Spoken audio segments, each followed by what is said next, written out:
நாளில் 3 உயிர் காக்கும் உடல் உறுப்பு மாற்று அறுவை சிகிச்சைகள்.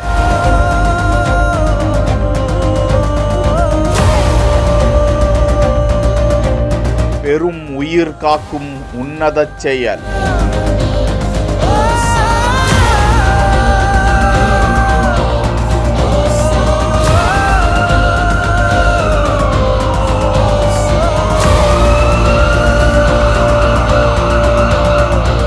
சென்னை அப்பல்லோ மருத்துவமனையின் சாதனை.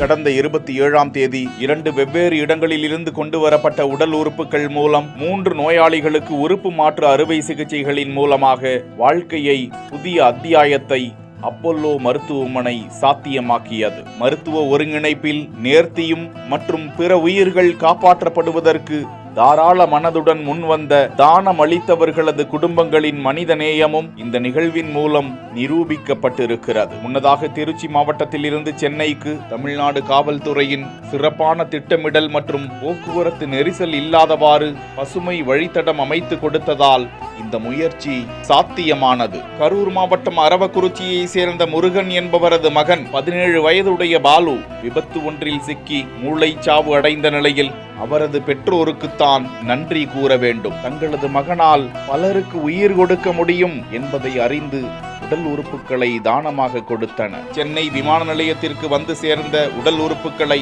விரைவாக எடுத்துச் செல்ல சென்னை மெட்ரோ ரயில் நிர்வாகத்தினர் பிரத்யேக ஏற்பாடை செய்து கொடுத்தனர். இதன் மூலமாக போக்குவரத்து நெரிசல் இன்றி விரைவாக உடல் உறுப்புகள் அப்பல்லோ மருத்துவமனையை அடைந்தன. 3 லட்சத்திற்கும் மேற்பட்ட ஆஞ்சியோபிளாஸ்டி, 2 லட்சத்திற்கும் மேற்பட்ட அறுவை சிகிச்சைகள் என உலகத் தரத்திலான உயிர் காக்கும் உன்னத சேவையில் ஈடுபட்டு வரும் அப்பல்லோ குழுமத்தினருக்கும் இந்த மாபெரும் உயிர் காக்கும் முயற்சிக்கு வித்திட்ட திருச்சி மகாத்மா காந்தி நினைவு அரசு மருத்துவமனை, மதுரை அரசு ராஜாஜி மருத்துவமனை, தமிழ்நாடு உடல் உறுப்பு மாற்று ஆணையம், மதுரை மற்றும் திருச்சி விமான நிலைய அதிகாரிகள், சென்னை மெட்ரோ ரயில் நிர்வாகத்தினர் மற்றும் காவல்துறையினருக்கும் தமிழக மக்கள் நன்றிகளையும் பாராட்டுக்களையும் தெரிவித்து வருகிறார்கள்.